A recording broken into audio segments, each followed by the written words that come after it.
تو اللہ کے رسول صلی اللہ علیہ وسلم نے فرمایا کہ لا یخلون رجل بامرأۃ الا ومعها ذو محرم، کہ کوئی بھی آدمی خلوت اختیار نہ کرے ایک عورت کے ساتھ سوائے اس حالت میں کہ اس کے ساتھ ایک محرم ہو۔ لا یخلون رجل بامرأۃ الا ومعها ذو محرم۔ تو یہ کیوں؟ یہ کن کو کہا جا رہا ہے؟ اللہ کے رسول صلی اللہ علیہ وسلم، ان کے سامنے کون لوگ ہیں؟ ان کے سامنے ابو بکر ہے، ان کے سامنے عمر ہے، ان کے سامنے عثمان ہے، ان کے سامنے علی ہے، ان کے سامنے طلحہ زبیر ہے، ان کے سامنے ابن عمر ابن عباس ہے، ان کے سامنے ابن مسعود ہے، ان کے سامنے فاطمہ ہے، ان کے سامنے عائشہ ہے، ان کے سامنے اسماء ہے۔ یہ کون لوگ ہیں؟ یہ صحابہ، یہ صحابیات، یہ اس امت کے بہترین لوگ ہیں۔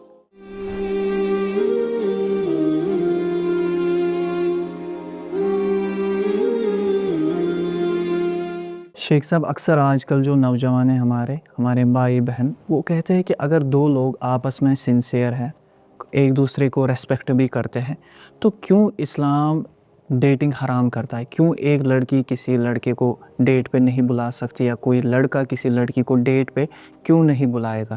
کیا خلوص اور محبت کا کوئی وزن نہیں ہے؟ بسم اللہ الرحمن الرحیم، الحمدللہ رب العالمین، والصلاة والسلام علی رسولہ الامین وعلی آلہ وصحبہ اجمعین، اما بعد۔ سب سے پہلے آپ کو یہ سمجھنا ہوگا کہ جو ریلیشن شپس ہیں اس میں ایک سینکٹیٹی ہوتی ہے، ایک تقدس، ایک اس کے اندر جو اچھائی ہے کسی بھی ریلیشن شپ میں۔ تو اسلام کے جو احکامات ہیں وہ اسی سینکٹیٹی کو برقرار رکھتے ہیں۔ ایک ریلیشن شپ ہے ایک بھائی اور بہن کا، ایک ریلیشن شپ ہے ایک والد اور ایک فرزند کا، ایک ریلیشن شپ ہے ایک والدہ کا اور ایک بیٹی کا۔ اسی طرح سے ایک ریلیشن شپ ہے ایک ہسبینڈ کا اور ایک وائف کا۔ تو یہ ریلیشن شپس ہے نا، تو اسلامی گائیڈ لائنز جو ہے نا، یہ الگ الگ جو ریلیشن شپس ہیں ان کی جو سینکٹیٹی ہے، وہ ان کا جو تقدس ہے وہ برقرار ہے، اس لیے یہ احکامات ہیں۔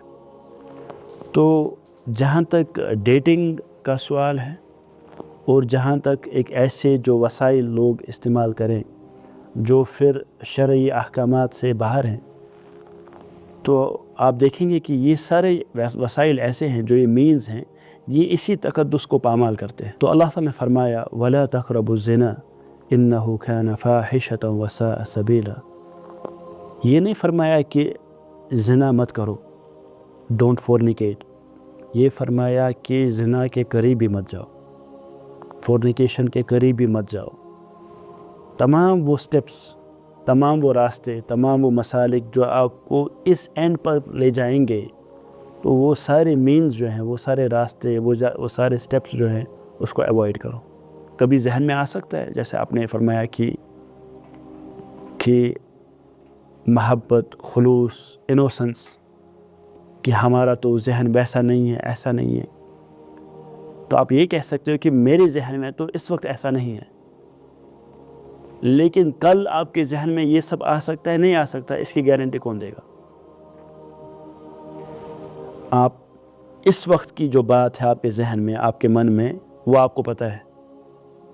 پاسبل ہے کہ آپ اس میں اسٹریٹ فارورڈ ہو، یا بہت ساری چیزیں آپ کے ذہن میں نہ ہو، لیکن آگے جا کے کچھ لمحوں کے بعد، کچھ لمحات کے بعد، کچھ گھنٹوں کے بعد، کچھ دنوں کے بعد، کچھ ہفتوں کے بعد کیا ہو سکتا ہے، یہ تو کسی کو نہیں پتہ۔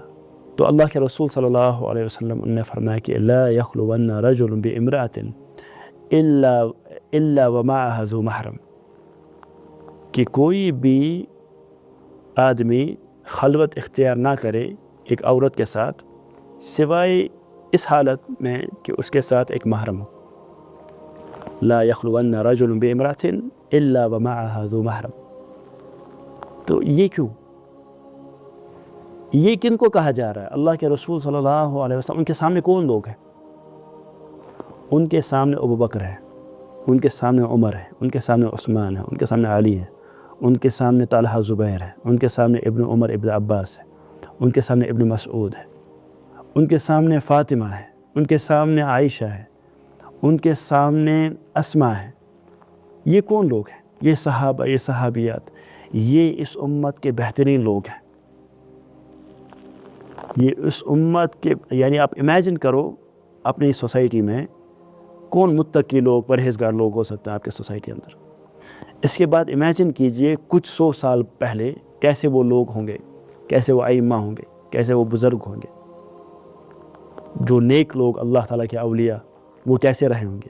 اس کے بعد آپ امیجن کیجئے تابعین کا زمانہ، اتباع تابعین کا زمانہ. اس کے بعد امیجن کیجئے کہ وہ لوگ جو اللہ کے رسول صلی اللہ علیہ وسلم ان کی صحبت میں رہے، جن کے بارے میں ابن مسعود رضی اللہ عنہ انہوں نے فرمایا کہ قوم اختارہم اللہ لصحبت نبیہ و اقامت دینہ، کہ ایسی قوم، ایسی جماعت جس کو اللہ تعالیٰ نے اختیار کیا، اللہ تعالیٰ نے جن کو چنا کہ وہ اپنے نبی کو صحبت ہے، وہ چنے گئے لوگ.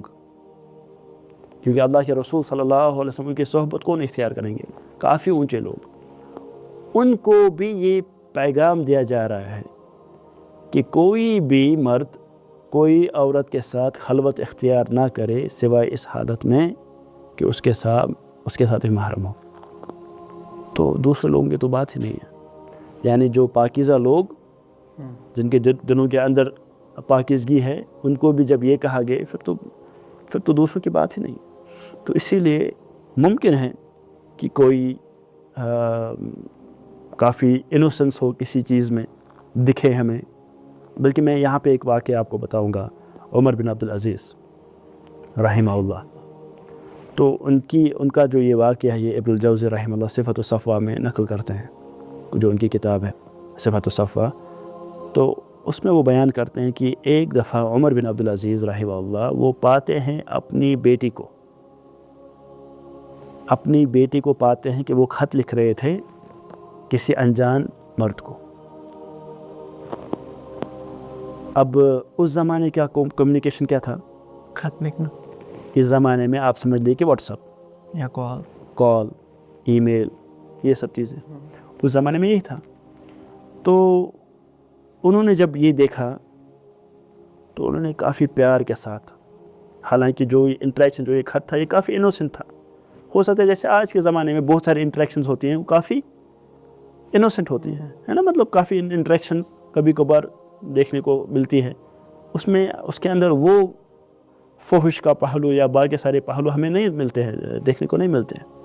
تو اسی طریقے کا کوئی انٹریکشن رہا ہوگا، تو کافی انوسنس اس میں ان کو دکھی کہ یار یہ تو مطلب کوئی، اس میں تو کوئی ایسی چیز نہیں تھی اس خط میں، کوئی فحش کا نام یا کوئی ایسا. لیکن انہوں نے جب پایا ان کو لکھتے ہوئے تو کافی پیار سے ان کو سمجھایا. تو کہا اے بنیہ، میری پیاری بیٹی، لا یؤمن علی القلب الا من یتق اللہ، کہ جو انسان کا دل ہے اس کو ہر انسان جو ہے وہ سمجھتا ہے کہ میرا دل، میں محفوظ ہوں، مجھے پتہ ہے میں تو غلط نہیں کر سکتا، میں تو ایسا نہیں کر سکتا، میں تو فلاں نہیں کر سکتا، میں تو ٹھیک ہوں. لیکن جس کے دل کے اندر تقویٰ ہوتا ہے حقیقی معنوں میں، وہ ہمیشہ ایک ڈر لگا رہتا ہے اس کو کہ کہیں پر میں پھسل نہ جاؤں. کہیں ٹھیک ہے ابھی تک میرے یہ سب چیزیں نہیں، اللہ تعالیٰ کی توفیق سے، اللہ تعالیٰ کے فضل و کرم سے میں بچا ہوں ان سب چیزوں سے، ان سب فتنوں سے. لیکن اس کو اس چیز کی بھی فکر ہوتی ہے کہ کوئی ایسا قدم بھی نہ اٹھاؤں، کسی ایسی ڈائریکشن میں بھی نہ چلا جاؤں جو مجھے لے جائے گا کس کی طرف؟ حرام کی طرف. پہلی اس لیے اللہ تعالیٰ نے فرمایا وَلَا تَقْرَبُوا الزِّنَا، زنا کے قریب مت آؤ. تو جب ان کی بیٹی نے یہ سنا کہ ہاں یہ تو صحیح نہیں ہے، تو انہوں نے وہ خط کاٹ دیا. تو اسی لیے ہم یہ جانیں کہ اسلام ہمارا دین، یہ دین رحمت ہے، یہ ہمیں پروٹیکٹ کرنے کے لیے آیا ہے. جو ریلیشن شپس میں جو سینکٹیٹی ہے اس کو پروٹیکٹ کرنے کے لیے آیا ہے. تو کبھی کوئی چیز کافی انوسنٹ انسان کو لگے، لیکن with passage of time gradually یہ کافی بڑے گناہوں میں آدمی کو دھکیل سکتا ہے. اسی لیے پہلے سے ہی انسان کو جو ہے اس کا خیال رکھنا ہے. اور انسان جو ہے ہمیشہ اس کو یہ سمجھنا چاہیے کہ انسان بدلتا ہے. انسان جیسے ایک انسان جو نمازوں سے دور ہے، قرآن سے دور ہے، اللہ تعالیٰ کے ذکر سے دور ہے، وہ قرآن کی طرف آتا ہے، نمازوں کی طرف آتا ہے، اللہ تعالیٰ کے ذکر کی طرف آتا ہے. اسی طرح سے الٹا بھی ہو سکتا ہے کہ ایک انسان جو ہے دین کے راستے پہ ہے، یہ نماز پڑھتا ہے، یہ روزے رکھتا ہے، یہ خیر کے یہ خیر کے جو کام ہے وہ کرتا ہے، ممکن ہے کہ کل کو یہ بدل جائے، اللہ تعالیٰ بچائے، اور یہ شر کی طرف چلا جائے. تو اسی لیے انسان جو ہے جو ایمان کی دولت ہے وہ اس کی وہ حفاظت کرے. جیسے وہ دنیا میں اگر اس کو کوئی قیمتی چیز رہتی ہے تو کافی حفاظت کے ساتھ اس کو رکھتا ہے، بہت زیادہ. اسی طرح سے ایمان ایک بہت بڑی دولت ہے، اس کی حفاظت کرنا بہت زیادہ ضروری ہے. اللہ عالم بالصواب. هذا وصلی اللہ وسلم علی نبینا محمد وعلی آلہ وصحبہ اجمعین.